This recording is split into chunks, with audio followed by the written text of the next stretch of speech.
Oh, okay. So I was saying that how happy we were working together. You can see it's a lot of work, but we had great fun working together. And then, so my assumption was that we are creating the harmonized questionnaire, right? And my tip would be along that line. And also, so today I'm going to introduce you the fieldwork in Korea, both for 2018 and 2022, focusing on what we've learned and what we are going to do. But firstly, before that, I will begin by talking about the context of South Korea to give you some background for our fieldwork, because it matters for understanding the purpose and contents of the survey that we do.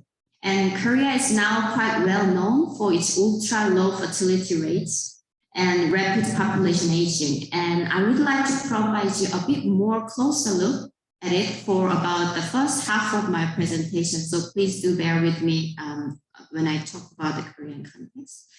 And then I will talk about how we collected the data back in 2018 and where we are with the current fieldwork, including the changes we've made for the current survey with some examples of additional questions.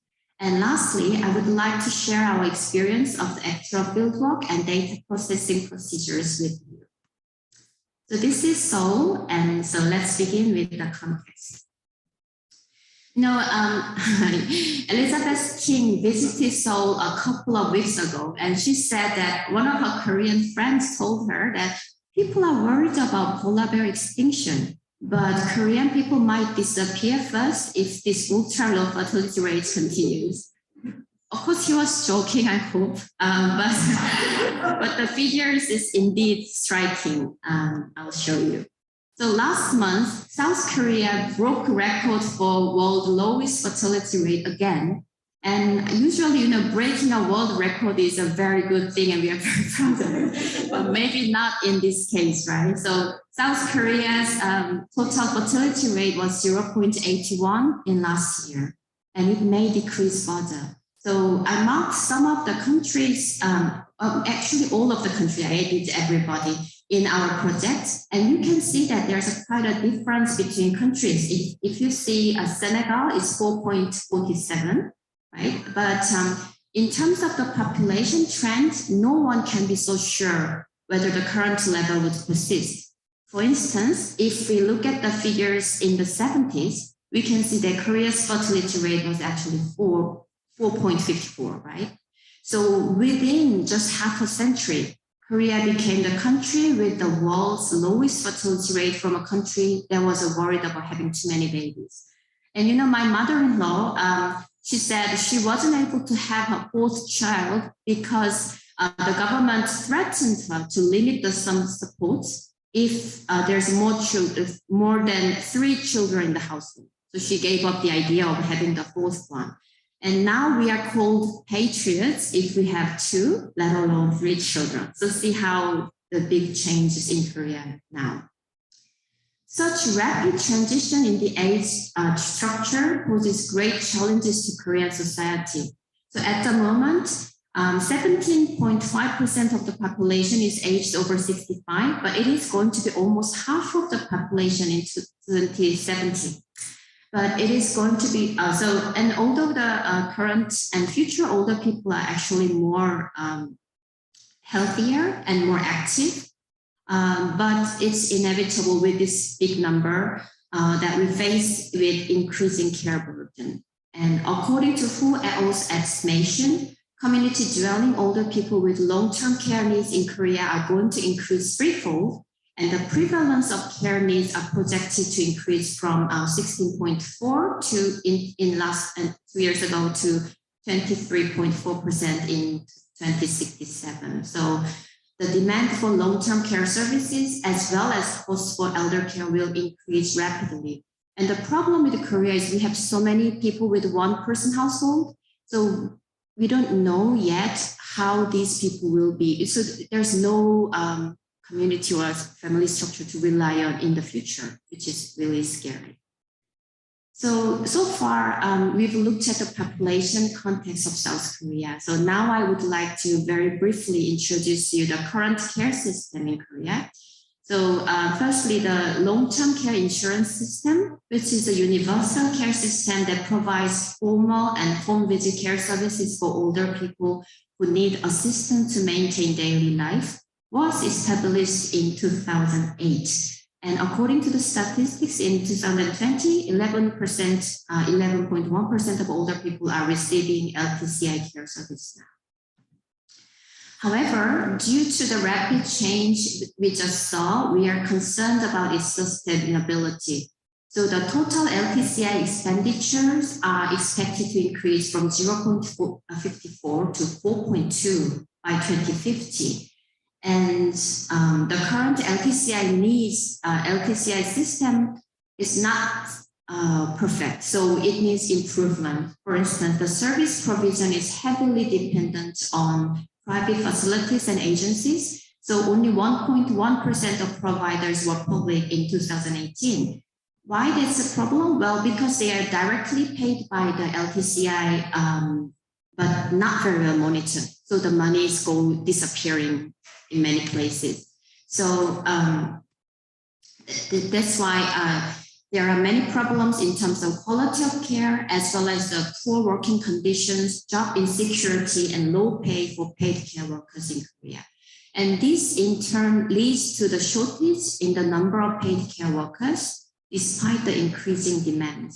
So during our fieldwork in 2018, we learned that the LTCI service is helpful, but not sufficient.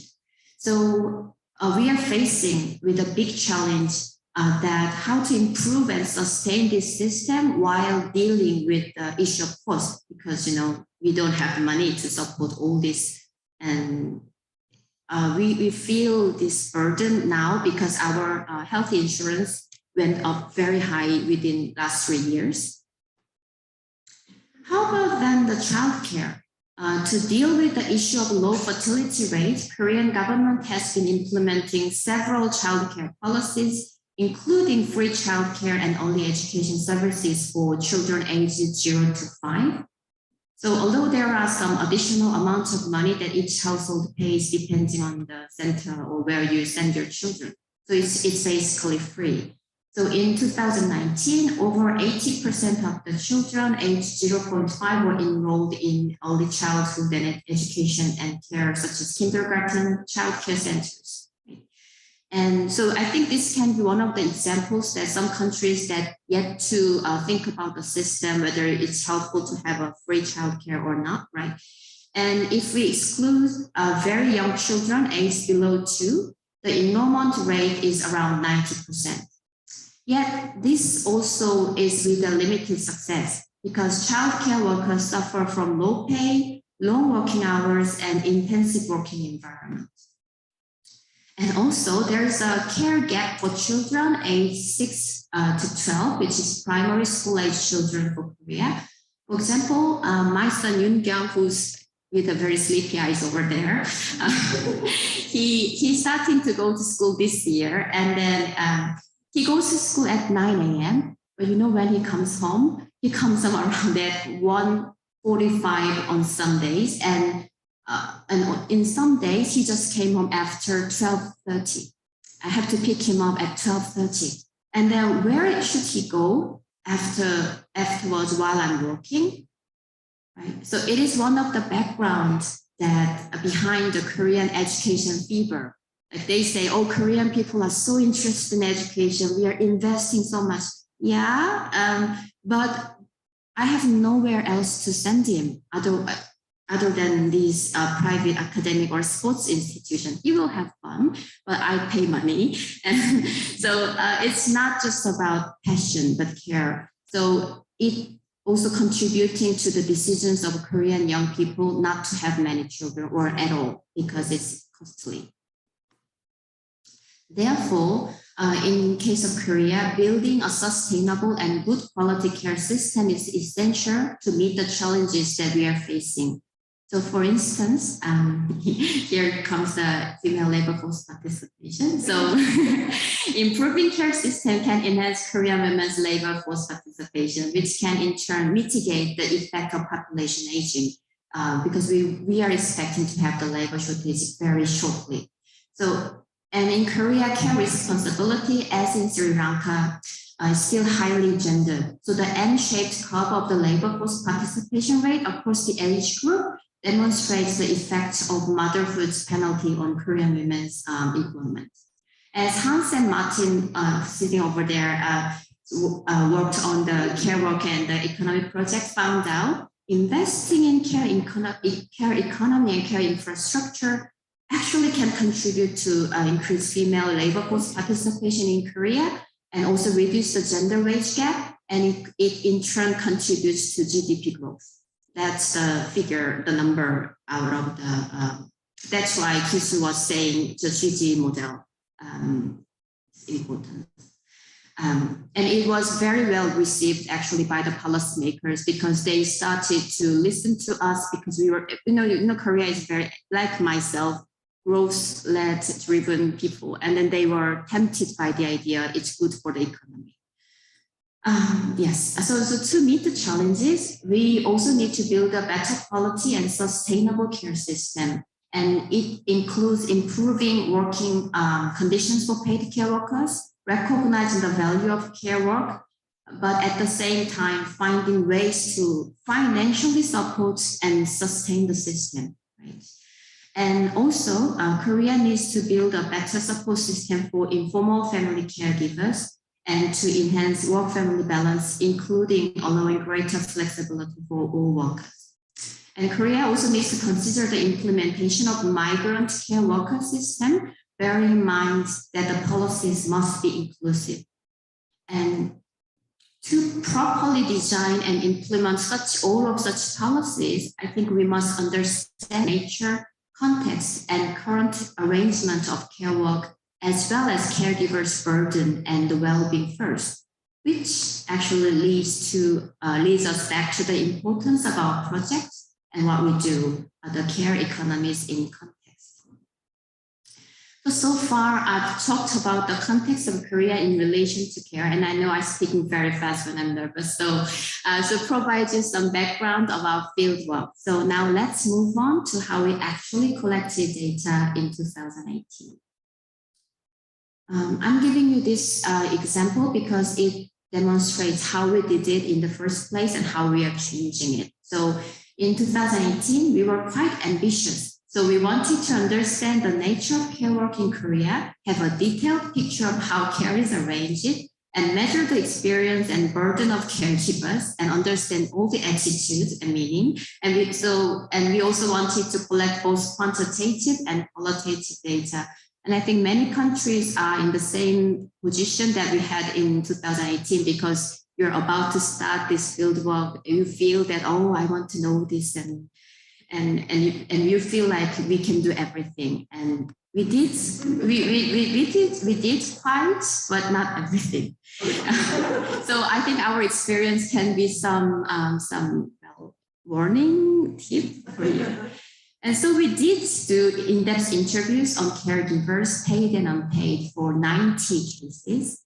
And then we conducted nationwide surveys for childcare and elder care. I say nationwide because the paid care worker survey was based on a purposive sample, as we don't know the population distribution of informal care workers. And we collected 300 cases for paid child care workers and 300 cases for paid elder care workers, allocating samples depending on the service characteristics. And for paid care workers, see how ambitious we were. We also collected our own caregiver-focused time use diaries. We designed it ourselves. And that's for the paid care sector. And for unpaid caregiver surveys, these are nationally representative surveys. So we collected 500 cases for childcare and 501 cases for elder care. And the research team, the global team and Korean team designed the questionnaire together, and Gallup Korea conducted the actual surveys. And this photo is the first page of the questionnaire. So in 2018, fieldwork has some significant characteristics. So I remember that people were wondering, and people were saying in the morning that childcare and elder care are totally different. And we really wanted to know whether that is really the case. If it's different, what's different, and is the activities, is the attitude, is it the preference? So we designed the questions that can be commonly applied to caregivers regardless of the type or subject of care work for comparative analysis. And also we collected all the rich information about care arrangements, specific care activities, who's doing what, care context, caregivers' well-being, and how much care do you want to do if you have choices. And we also tried to measure the dual burden of care. This was a very good, we thought it's a good idea, but in actual term, we didn't capture too many cases, maybe because of the small sample size. But I highly recommend if any of you have a big funding with a big sample data, I can give you the questionnaire. That's my, okay. So, but due to the limited budget and scope, we had to exclude care work for the, so it is a limitation. So we had to exclude the care work for the disabled people. And for the child care survey, only mothers were included as respondents. We had to exclude all the fathers because the sample was only 500. And sample size could have been larger. But overall, however, we learned a great deal about how care is being provided in South Korea. And I will tell you how we achieved that later in my talk. And it's been 5 years since then already. And we also had a big change in our daily life and care due to the COVID-19 pandemic. So while we are trying to be consistent with the 2018 questionnaire, there has been some changes and some additions this year. So we are doing household survey only this time because of the, that is the unpaid family caregiver survey. Because there is an issue of budget, of course, but also it became very hard to approach paid caregivers since the COVID-19, they are highly separated. And for elder care, we are doing in-person survey as we did in 2018. And the sample size was increased to 1,000. And we have almost finished collecting the elder care survey data. I'm really looking forward to have a look at it. And for childcare, we were planning to do an online survey, and suddenly the Gallup told me yesterday the questions are too complicated. So, we may have to go back to the in-person survey or change the questionnaire following Canada's example. So we are in between. I'm talking with Kisu this morning. So, but I will update you when we decide. But the reason we considered online survey is because these group of people in this parents age group are easier to approach if it's online survey. And the sample size also increased to 2,000, and this was about to be launched, but it may take a bit more time. So let's look at more specifically about some changes. So one is the eligibility to participate in the survey. So starting with the elder care. So the criteria for households remains the same. So we interview households with an older person, age 65 or above, who either has a long-term care insurance grade or who needs regular ADL or IADL related help due to a geriatric or chronic condition, or households with care responsibility of such an older person, even though they do not live together. What has changed this year is the criteria for the main caregiver. So in 2018, we had much stricter criteria for main caregivers who do not live with the care recipient. So we wanted to interview caregivers who live, if they take responsibility, the other conditions are the same, but the main difference was that the person must regularly visit the older person at least 3 times a week on average over the last 6 months to take care of the older person for at least 2 hours on average per visit. This is a very strict criteria. And for this year, we lifted such restriction and just defined the main caregiver as someone who does most of the day-to-day care, including managing and organizing care for an older person, age 65 or above, or who needs help with daily activities due to such conditions while living together or living apart. So I think this is consistent with the Canadian survey. For childcare, this year we are interviewing both mothers and fathers, and the age criteria has changed from age below 10 to age between 0 to 12. So in 2018, again, we wanted to utilize the small sample size by focusing on younger children and on mothers. But this time, as we have a larger sample, and it is important to explore the care gap in elementary school age children as well, we have increased the age range. And as for the sampling, now both childcare and elder care survey are nationally representative, as the distribution of population of people who provide unpaid care in a society is not known. So we identify the children aged 0 to 12 and the older adults aged over 65 who are more likely to be care recipients for childcare and elder care as the target population. So we draw a sample from this distribution of these care recipients. So based on the national resident registration data. And then we allocated the number of target households to each area, which is 5 main districts of Korea, such as Seoul Metropolitan, Gyeongbu, Gyeongnam, etc., except for the Jeju Island. So now let's move on to the questionnaire design in this year. So one of the important principles in designing the current survey was the consistency with the 2018 Care Work in Korea survey for cross-time comparison, and with the harmonized questionnaire for this Care Economies in Context project for cross-country comparison. And when there is a conflict between the two, we follow the harmonized questions because we thought it's more important.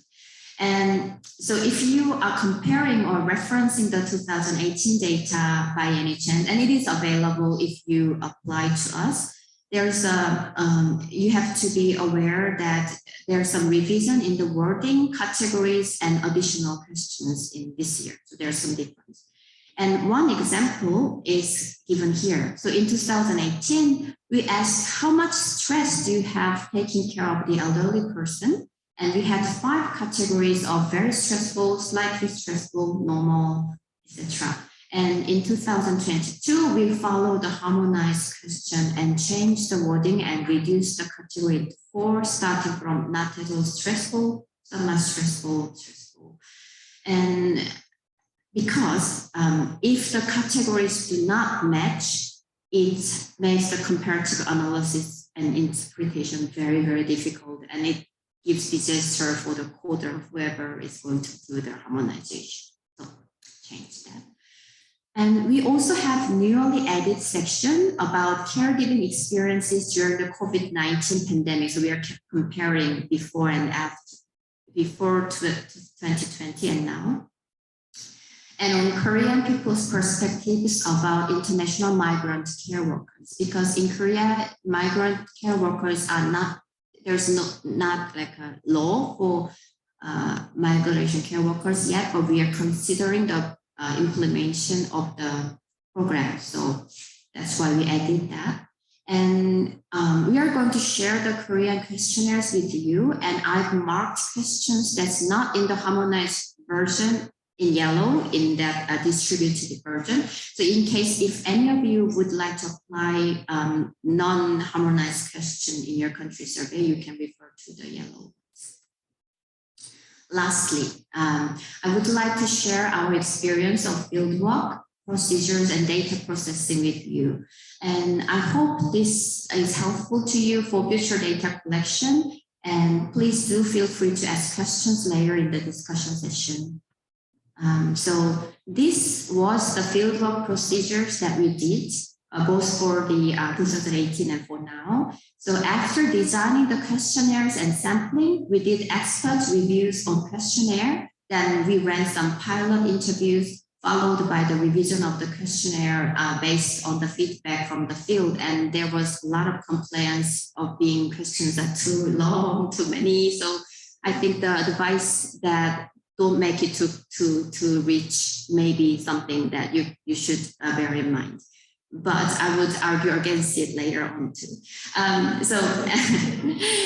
then another I don't know whether it's appropriate. It's pain in the, thing was the ILB process. So it took a lot of time in case of Korea. It's not because our application was not sufficient. It just took bureaucratic time. And I heard that it's in the same in many countries as well. So please do allow sufficient time for ILB process if you need to apply one. And then we trained the supervisors of the Gallup Korea about the research first. And then they recruited and selected the interviewers from Gallup Korea. Then we, myself included, went to each region to train the interviewers. And here's the secret of how we managed to implement this complicated questionnaire and get a relatively good survey. Because the survey was very complicated, and the timely survey especially, the quality of the survey depended on how the interviewers work. So we explained why we are doing this work and how important understanding and valuing care to the interviewers. So they approached it not as one of other jobs, but they kind of understand the needs. And to our advantage, most of the interviewers were women aged 30 to 55. And they really empathized with the purpose and did a great job in giving us feedback and getting all the detailed answers from the. So if you want to go for this complicated version, I would say training is, and then feeling with them actually worked for, at least for us. And then survey was conducted, and we did some other steps for the quality control, including randomized quality checks. And if it's not enough, you go back to the interviewees and do another, check the answers. It's a long process. And for in-person survey, and these are the tips from the field. So identifying and recruiting respondents are important and yet not easy. So Gallup found some methodology successful was to find respondents, to approach them near daycare centers for older people. It's easier to find them there, the caregivers, or go to the local community offices where you need to submit all sorts of documents for like LTCI or elder care services, and parks, markets near apartments, other residential area. But I think that another one that was really helpful for them was near pickup and send-off points for the elderly people to the centers, because people have to wait there, and they're easy to talk to. And the interviewers reported that explaining, again, the same as themselves, they reported that explaining the purpose and the value and meaning of the study and ensuring the information security and data protection were very helpful in recruiting respondents. And especially, I found this quite funny, but you see the documents there. The official documentation from Seoul National University, as well as the interview ID, was quite helpful as they reported in persuading people. And respondents were only given very small amount of gift voucher, which is USD $5 for participation. So after collecting the data, we went through careful data processing, including validation, coding, and data cleaning. And bear in mind that this process also takes considerable time and effort. So it is important to make sure to allow sufficient time and person to do the work. And in this comparative project, there is a need for translation as well, because we need a translation, right? So, and translation of the code book, translation of the questionnaire, as well as the data labeling as well. So it's important. So before I finish my talk, I would like to emphasize on some points for comparative data collection and analysis. So in the past, I worked on harmonizing multinational time use data, which consists of over 30 countries across many years. And as a researcher who was doing the post-harmonization, I learned many things that could have prevented serious limitation and pain later if the survey was designed considering harmonization in mind from the very, very beginning. And because many of you and us are qualitative researchers, and I trained as anthropologist in my undergraduate, And I thought, okay, we can ask questions in different ways. Well, it doesn't work in survey and quantitative analysis. If it's asked in different ways, although it try to measure the same thing, it doesn't really work when you do the modeling. So it needs to be worded carefully, having same number of categories and base periods. For example, it creates problem for the researcher and it affects credibility of the interpretation. If a country asks about situation during the past 3 months, and the other country asks about the situation about the last 6 months, and the other about a year, and it happened. If we designed Canada and Korea, and we have different in some, we can't help it, but it happens. So it's fortunate that none of you has started the survey because you won't make the same trouble, right? If you remember this. So, and it is essential that we try as much as possible to make the harmonized questions comparable. However, at the same time, we must acknowledge country context can vary a lot, as we learned this morning, right? So, for instance, it is quite natural for Korea to assume biological parents who live with a child are usually the main caregivers. And I told Jiweon, she said, no, not necessarily, because it's much more diverse in Canada. And I wouldn't imagine in Africa or other countries that will be much more different from Korea. So it is important to provide. So what do we do if that's so different? Well, that's fine. You ask your own question in the context, but to provide detailed notes and explanations about the decision and about the possible issues wherever necessary. So they are as essential for coding, harmonization, and interpretation afterwards. And also need to be very sure about the context of each country and the purpose of the fieldwork for that country, because coming from Korea, which is very competitive, growth-driven, I like our questionnaire, but maybe somewhere it may not work, right? So, and I think other than this harmonized, so we shouldn't touch the harmonized part, but other than that, I think each country should explore in depth what they want. That's why we have this diverse picture around the world. So that's that. And Korean survey has more extensive questions on various aspects of care work. And so the English version will be shared with you. So I think it can be shared as a repertoire or sort of an archive or collection. So depending on each country's situation and context, additional questions from the Korean survey can be considered for inclusion for future comparative analysis. But if you are going to do that, it's useful to have some coding scheme so that we can know which country used which question afterwards. It's very difficult to come up with it later. So it's better to design early, and then it's a lot of work designing, but it's important. Okay, thank you so much. And please do feel free to contact us if you have questions or interests. And these are the links that contains the methodological reports for 2018 fieldwork, both for quantitative and qualitative research. And our center, CTMS, also runs regular seminar series on care economy, social inclusion, and gender. So you can visit our website and also subscribe our newsletter for more activities and information. Thank you so much.